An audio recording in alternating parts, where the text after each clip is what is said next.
Welcome to my YouTube channel, Tony Su Vega, your feng shui guru and paranormal expert. Horoscope: Taurus, April 20 to May 20. Today is April 24, 2024. Wednesday.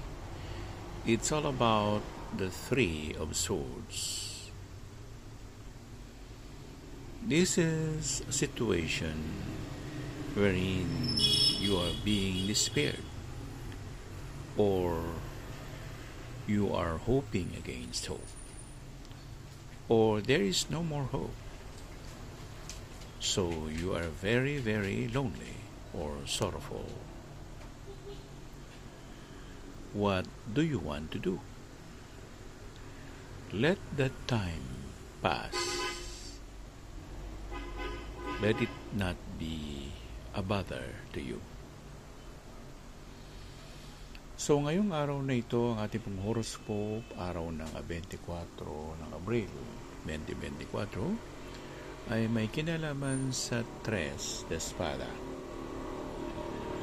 Ang marahang ito ay kadalasan ay hindi nagkakaroon ng pagkakaisa, kaya mayroong kaakibat na kalungkutan o hindi siya umaayon sa kagustuhan ng isa sa isa. Sa nakita natin sa larawan, ang babae ay hila-hila ang buhok ng isang tao. Ang ibig sabihin nito, walang magagawa o wala tayong magagawa sa isang sitwasyon na hindi natin kayang kontrolin. Makokontrol ba ninyo ang kamatayan? Makokontrol ba ninyo ang sakit? Makokontrol ba ninyo ang kawalan o pagiging salat kung wala na? Kaya nga, ang ibig sabihin din ng barahang ito ay ihanda mo ang sarili sa mga sitwasyon na kung saan ang tawag nila sa Ingles ay push to the limit. Ay mga sitwasyon na hindi natin kayang resolbahan.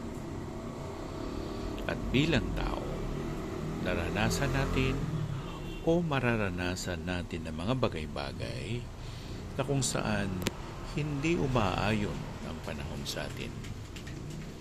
Ihanda ang sarili.